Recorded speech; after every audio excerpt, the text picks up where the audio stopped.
Shot de biologia em A Grama Mais Importante.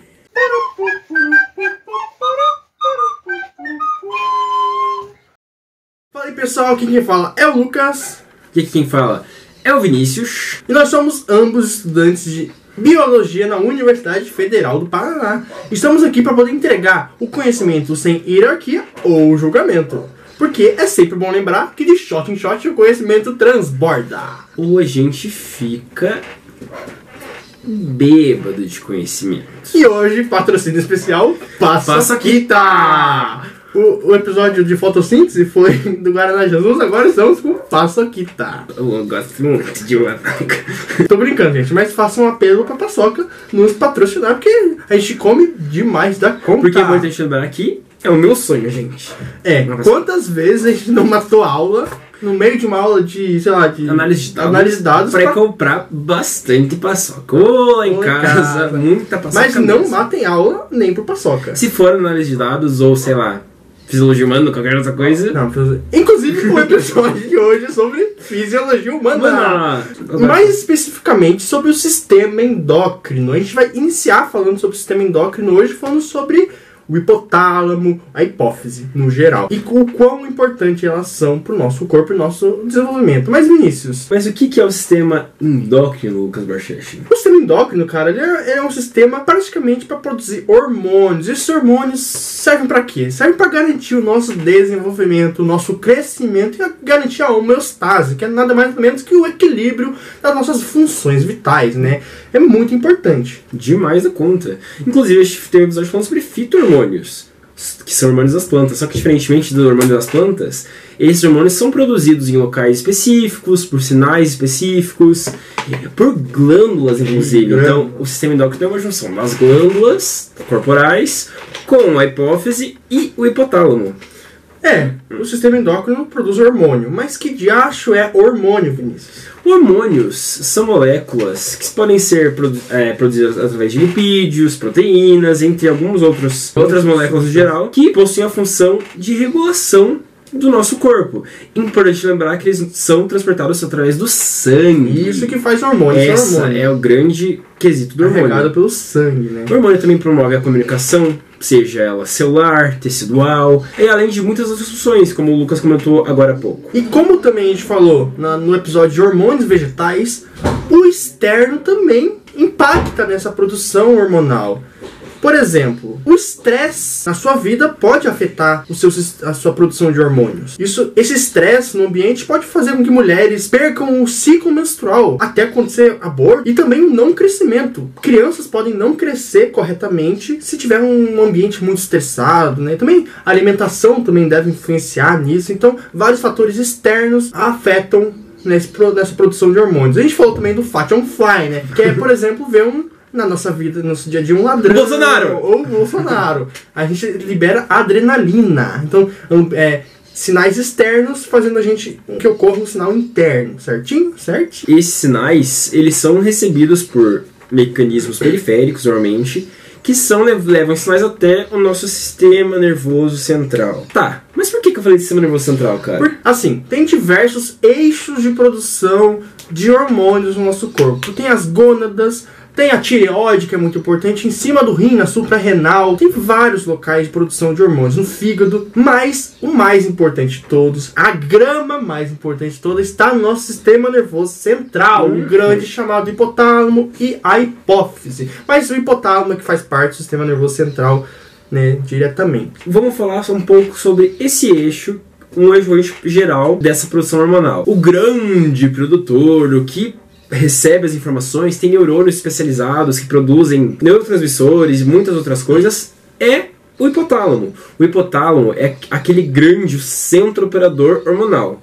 Ele produz hormônios liberadores que ativam a hipófise, que depois a gente comenta um pouco mais sobre ela, que daí ativa a hipófise E a hipófise, por sua vez, faz a ativação das glândulas do nosso corpo, de todas elas, basicamente. Então a gente tem esse eixo hipotálamo, hipófise e glândula periférica. O hipotálamo faz parte do sistema nervoso central, ele está ligado à hipófise. Daqui a pouco a gente vai falar sobre a hipófise. Não é uma glândula só, elas são duas, mas por enquanto hipófise como hipófise está bom. E por que, Vinícius, que é a grama mais importante do nosso... A grama mais importante, por quê? É uma região que promove a ligação entre o sistema nervoso central e o sistema endócrino. Então ele é basicamente o regulador de toda a nossa vida. Sim. Basicamente, pessoal. Pensa, hipotálamo tem uma grande função, mas ele é minúsculo. Minúsculo. Se eu não me engano, a hipófise tem o tamanho de um feijão, né? E se não é uma grama, o peso do hipotálamo é por aí. Se não é uma grama, o peso da hipófise é por aí. É muito leve, é muito pequeno.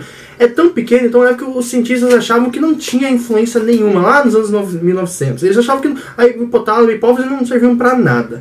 Até que, nos vertebrados pelo menos, até que eles foram lá e tiraram de cães, eu acho, né? E perceberam que eles não conseguiam viver por nem 2 dias direito. Então, para vocês verem, galera, o quão importante é essa região do nosso cérebro e o quão impactante é a atuação dela nas nossas vidas. Porque, basicamente, a nossa vida é regulada por isso, gente. A gente vai falar o quanto de função que ele faz no nosso corpo, e né? Só bem apanhado geral, gente. Bem apanhado geral. Se a gente ficasse aqui, ficaria horas falando sobre o sistema endócrino. A gente queria falar um episódio inteiro sobre o sistema endócrino inteiro, falando de todo o nosso corpo, mas a gente pensou, não vai dar não. Não tem como não.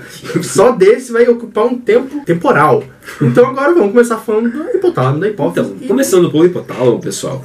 O hipotálamo é uma região cerebral, como a gente falou, e no cérebro tem o que, Lucas Barchachin? Tem neurônio, neurônio pra chuchu! Pra chuchu! Então, o hipotálamo tem um neurônio para chuchu, como a gente falou. E ele tem regiões de conjuntos de neurônios. Então, esses neurônios, esses núcleos neuronais que existem dentro do hipotálamo, possuem funções diferentes que ativam locais diferentes da hipófise, secretando neurotransmissores e tudo mais, que promovem a ativação, a inibição, fazendo com que tenha esse ritmo de secreção ou de inibição hormonal. Esses neurônios eles secretam neurotransmissores que agem na hipófise, só que de 2 formas diferentes. Quais são elas, Lucas Barchachin? Então, falamos do hipotálamo, né? Agora vamos falar sobre a hipófise. Lembra que eu falei que a hipófise não é uma glândula só, elas são 2 glândulas. A hipófise é dividida em neurohipófise e adenohipófise. Pelo nome já é mais fácil saber mais ou menos o que é. A neurohipófise tem a mesma origem embrionária do tecido nervoso. Então ele está intimamente ligado com o hipotálamo. Não há divisão. Realmente não há divisão. O hipotálamo está lá, um feijãozinho, e se liga diretamente à neurohipófise. Diferente da adenohipófise, que possui uma origem embrionária mesodérmica. Ou seja, não possui nada a ver com o sistema nervoso, que é origem ectodérmica. Então não tem uma certa ligação direta com o hipotálamo e a adenohipófise. Tem uma separação espacial, então. Uma separação espacial, isso mesmo. Basicamente, esses neurônios presentes no hipotálamo, na neurohipófise, eles têm uma ligação direta. Então, os axônios descem diretamente do hipotálamo para a neurohipófise, secretando os neurotransmissores daquela região e tudo mais, diferentemente do que acontece com a adenohipófise, que a gente vai falar um pouquinho mais tarde.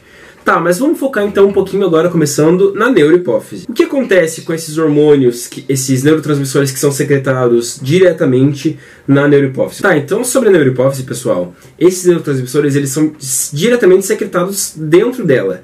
Então, esses neurotransmissores são armazenados e, de acordo com sinais recebidos e tudo mais, estímulos, esses neurotransmissores eles são secretados diretamente nos vasos sanguíneos. Então, são espalhados pelo corpo diretamente da neurohipófise. E esses neurotransmissores agem como neurohormônios, porque eles são neurotransmissores que são secretados no sangue. Tá, cara, mas... Então, esses hormônios são produzidos no hipotálamo. Isso. E são levados pelos neurônios até o neurohipófise, e na neurohipófise, esses neurotransmissores são transformados em neurohormônios, né, e levados para o sangue. Basicamente isso. Tá. Perfeito. Entendi. Tá, mas quais são os principais neurohormônios que a gente tem, cara, que são secretados pela neurohipófise? Então, cara, tem dois principais hormônios, né? O ADH, a vasopressina, o hormônio antidiurético, e a ocitocina, que são dois hormônios super importantes pra gente, né, Vinícius? E o ADH? Todo mundo já ouve isso. E o que é o ADH, hein, Vinícius? O ADH a gente pode chamar de altura de 1 ano. ADH. Não. Então, pessoal, o ADH, como o meu amigo Lucas Barchenzinho falou, é um hormônio antidiurético, ou seja, o hormônio que faz a gente não fazer xixi. Porque esse hormônio, ele promove a abertura de canais que permitem a reabsorção de água lá nos ductos, nos túbulos renais. E os nomes desses canais são chamados de aquaporinas, mais especificamente o tipo 2. Então, o ADH induz a abertura desses canais, promovendo a reabsorção de água em momentos de baixa pressão sanguínea. Então, quando a gente precisa que a nossa pressão aumente um pouquinho, fique mais alta, o ADH ele é induzido a ser formado, promovendo a abertura desses canais, fazendo que a água entre, aumentando a pressão. Tá, mas como que o ADH é induzido a formar, cara? Por uma molécula, uma substância chamada angiotensina 2, que ele é liberado em momentos de baixa pressão sanguínea. Então daí esses estímulos da baixa pressão vão até o hipotálamo, fazendo com que ele secrete o ADH e dessa forma sendo secretado pela neurohipófise, fazendo que nossa pressão aumente. E a ocitocina, cara? A ocitocina não vai ter agora não, porque antes temos que explicar por que bêbado faz xixi. Bêbado faz muito xixi. Já percebeu quando você bebe uma cervejinha, um shotzinho, que não é de biologia, você começa a fazer muito xixi. Por que isso acontece, meu amigo Lucas? Isso acontece porque o álcool é um inibidor do ADH. Ele inibe a secreção desse hormônio. Portanto, não vai acontecer a reabsorção de água. Se não acontece reabsorção de água, a gente tem que fazer xixi. Tudo que vai, entendeu? É muito importante o ADH para poder reabsorver, não perder sais minerais importantes, né? Essa reabsorção de água é muito importante. Quando você bebe, ADH não tem muito, a reabsorção de água não acontece. Então, ADH, viva ADH e tomem água. Tomem água, gente. Água. Pedra no rim dói pra cacete. Mas e aí, cara? E a ocitocina? O que ela faz? A ocitocina é muito importante também, né? A ocitocina está relacionada com o parto e com a amamentação. Uma das coisas mais importantes na história evolutiva do ser humano. Assim, ó, durante o parto, quando o útero começa a fazer as contrações e tudo mais, e ocorre a distensão do útero. Você tem útero, cara? Quando ocorre, ele não tem outro. Quando ocorre a distensão do músculo útero, do músculo uterino, né? Essa distensão ativa mecanorreceptores. O que são os mecanorreceptores? São receptores que são sensíveis à distensão, a movimentos, vai? E esses mecanorreceptores são ativados, liberando um sinal que ativa os neurônios que liberam a ocitocina, tá? E o que isso acontece? A ocitocina faz com que aumente a contração do útero. Quanto mais distendido fica o útero, mais mecanorreceptores são ativados e mais ocitocina é liberado, fazendo com que ocorra mais distensão muscular e contração muscular do útero. Então é um feedback positivo. Quanto mais estímulo, mais hormônios são liberados, entendeu? Legal, né, cara? Muito legal. Isso ocorre também parecido com uma outra função da ocitocina, que é a amamentação, né? O bebê tá lá no peito da mãe, chupando, e esse chupar do bebê faz com que ativem também mecanorreceptores que vão enviar um sinal lá para o hipotálamo para serem liberados mais ocitocina. E essa ocitocina faz com que ocorra a ejeção do leite, entendeu? Então, quanto mais o bebê chupa lá, mais leite vai sair, mais vai ocorrer essa aí, porque tem músculo também nas mamas, e esse leite vai ser ejetado mais e mais e mais. Então, muito importante. E também a ocitocina serve para outras coisas também, está sendo pesquisado e tudo mais, em questão da sociabilidade do ser humano, várias coisas muito importantes que a ocitocina faz. Tá, então partindo da adenopófise. Agora a coisa ficou feia, cara. É bem difícil, bem complexo, muita coisa e muito importante também. Muito legal, pessoal. Dá até vontade de comer uma paçoquinha que te relaxa em todos os momentos.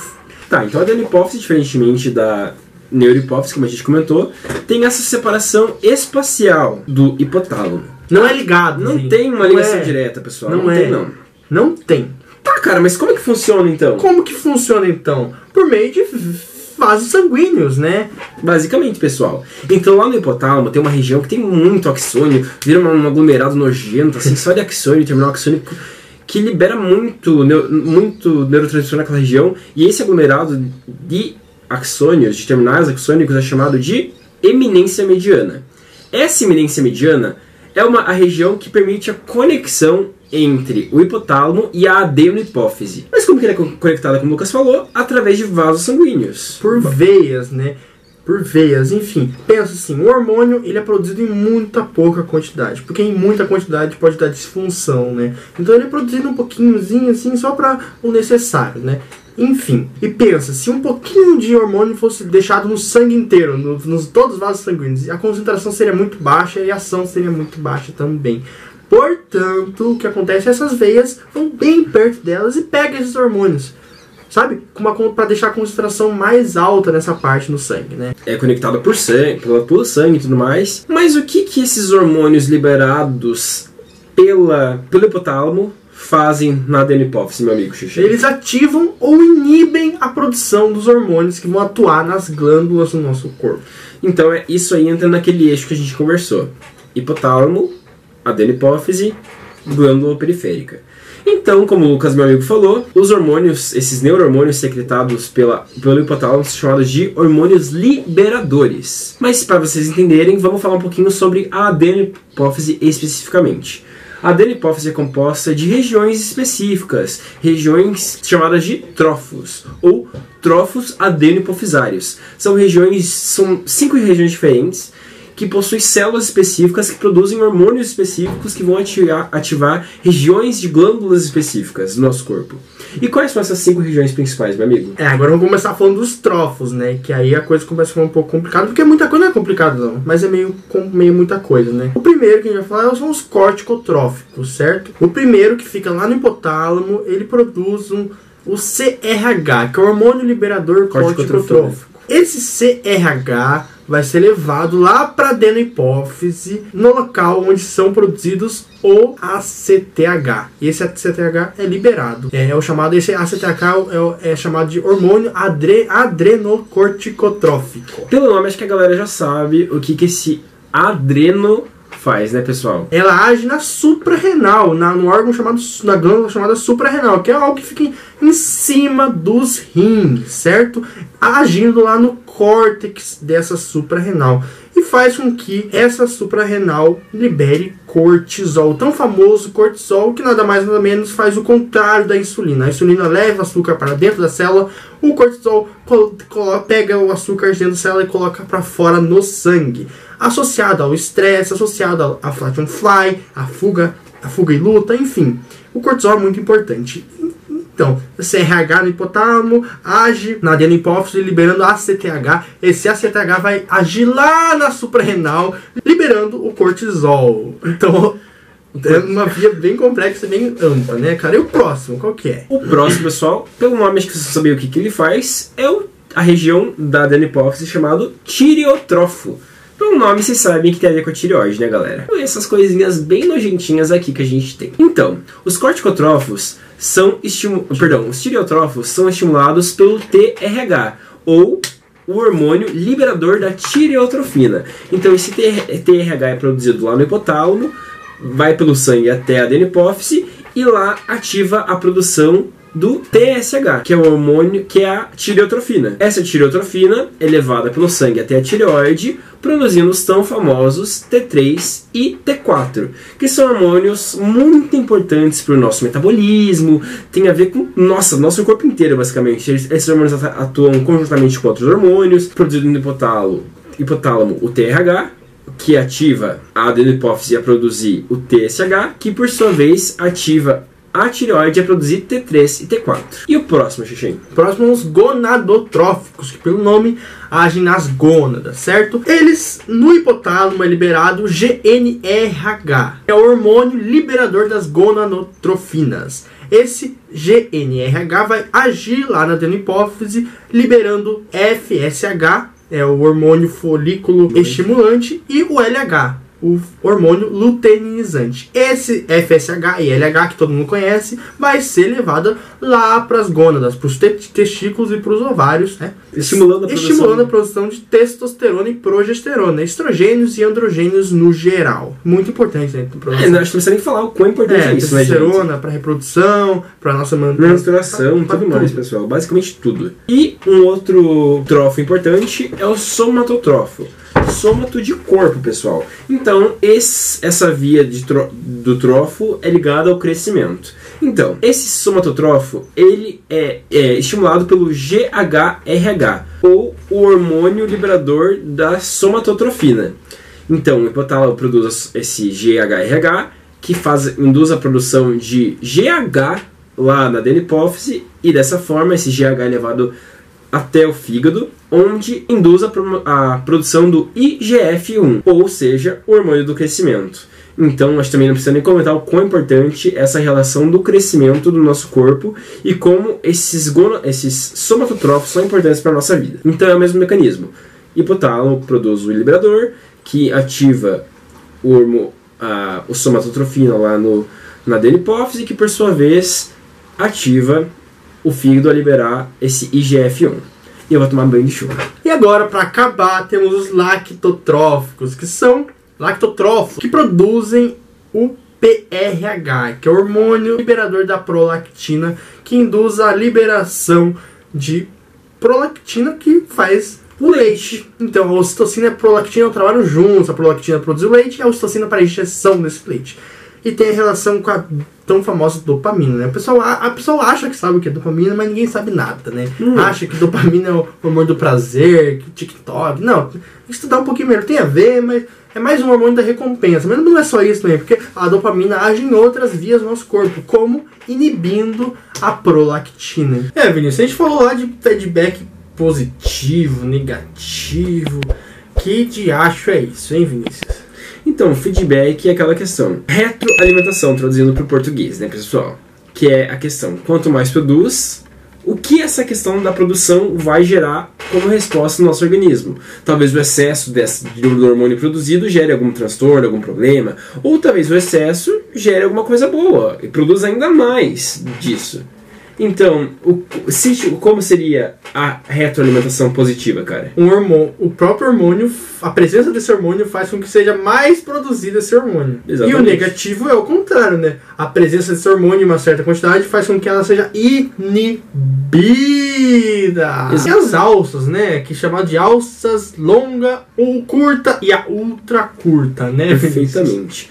Mas aí, meu xixinzinho, digamos, como que funciona essas alças? O que é uma alça, cara, hormonal? Uma alça? Então, tem a alça longa, pessoal. A alça longa, ela é longa. Então, pensa longa mesmo, no sentido de distância. Assim. Vamos lá. O hormônio que é produzido, que é liberado lá na glândula alvo, lá no fígado, lá no suprarrenal, no tireoide, nas gônadas. Esse hormônio, ou seja, o GH, o T3, o T4, o testosterona, todos esses hormônios, o LH, o FSH, todos esses hormônios vão atuar inibindo a produção deles lá no hipotálamo, lá longeão. Lá na origem, né, pessoal? Lá na origem. Por isso que é alça longa, mas também tudo que é longo tem o curto. E o curto, Vinícius, o que é? A alça curta, pessoal, na minha cabeça não faz tanto sentido, porque o hipotálamo é bem perto da hipófise. A alça curta é a ação desse hormônio que foi secretado pela glândula alvo diretamente na hipófise, não no hipotálamo. Então, ao invés da alça, ao contrário da alça longa, que faz a inibição lá do hormônio liberador, essa faz a secreção lá dos a inibição lá dos trófos, a inibição ou o acentuamento da produção. E a ultra curta? E porque sempre que tem a curta, tem a menorzinha. A própria glândula, a própria parte do corpo que produziu essa é inibida. Então, por exemplo, vamos lá. Hipotálamo produziu aqueles hormônios ativadores ou inibidores. Esses próprios hormônios ativadores e inibidores vão inibir a sua produção. Na hipófise é a mesma coisa. Então, por exemplo, dentro da hipófise, um hormônio que é produzido lá, ele mesmo vai fazer com que ele seja ou produzido mais ou menos na adenopófise, como também nas glândulas alvo, né? Então o hormônio produzido pela tireoide pode agir na própria tireoide, aumentando ou diminuindo a sua fabricação e produção e distribuição. E é esse, pessoal. Esse foi o vídeo, pessoal. Vídeo tenso, vídeo complexo de gente louca. Porque, primeiramente, que hormônio nem existe. Só pra começar. Existe sim. Eu, particularmente, não tenho nenhum no meu corpo. Eu tenho vários hormônios. Por isso que tá com esse bração. Fica quieto. Gente, é pra se pensar, né? Como que aquele negócio pequenininho que é hipotálamo faz esse estrago no nosso corpo, né? E pequenas variações nessa produção de hormônios pode trazer coisas muito ruins para o nosso corpo, né? Então cuidem da sua saúde, façam exames de sangue, porque o hormônio está no sangue! E é importante lembrar, né, pessoal, que de sangue, os hormônios são distribuídos. Os hormônios transbordam. É isso, pessoal. Obrigado a todo mundo que assistiu. Não esqueçam de seguir a gente no nosso TikTok, no Spotify, no Instagram. E principalmente, se inscreva no nosso canal no YouTube, né, cara? Sim, pessoal, se esse conteúdo está te agregando, se você está achando legal essa biologia bem na veia mesmo, se inscreva pra gente poder fazer mais vídeos assim. Deixe nos comentários sugestões para ideias de vídeo que a gente vai fazer com certeza. E é isso, pessoal. E não esqueça de ativar o sininho. O Cirilo, E é isso, pessoal. Lembrando que de shot em shot o conhecimento transborda. Tchau!